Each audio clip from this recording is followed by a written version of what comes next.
కొంతమందికి ఆడుతూ పాడుతూనే ఈ సాఫ్ట్వేర్ జాబ్స్ వస్తుంటాయండి. ఐటీ ఇండస్ట్రీ ఎలాంటిదంటే ఒక విచిత్రమైన ఇండస్ట్రీ అండి. ఒక్కోసారి మనకు అసలు జాబ్ రాదేమో అనుకున్న టైంలో వాళ్ళు ఆఫర్ లెటర్ ఇచ్చేస్తుంటారు. మనం చెప్పినా కూడా మనం కొంత యావరేజ్ పర్ఫార్మెన్స్ ఇచ్చినా కూడా ఒక్కోసారి మనల్ని సెలెక్ట్ చేసుకుంటారండి. బట్ కొన్ని సందర్భాల్లో మీరు ప్రతి క్వశ్చన్కి, ప్రతి ఎంట్రీ క్వశ్చన్కి ఆన్సర్ చేసినా కూడా మిమ్మల్ని సెలెక్ట్ చేసుకోకపోవచ్చు. ఐటీ ఇండస్ట్రీ అంత ఎప్పుడు సెలెక్ట్ చేసుకుంటారో, ఎప్పుడు రిజెక్ట్ చేస్తారో, స్పెషల్గా ఇప్పుడున్న కాంపిటీషన్లో ఎందుకు నేను ప్రతి క్వశ్చన్కి, ప్రతి రౌండ్లో అన్నీ ఆన్సర్ చేశాను, బట్ అయినా కూడా నాకు ఎలాంటి రెస్పాన్స్ రాలేదు కంపెనీ అంటే దానికి చాలా ఫ్యాక్టర్స్ ఉంటాయండి. దానికి నేను లాంగ్ వీడియో చేస్తాను.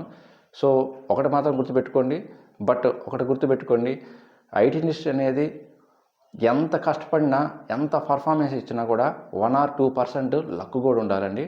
అప్పుడే మనకి ఈ ఐటీ జాబ్స్ అనేది రావడానికి అవకాశం ఉంటుంది.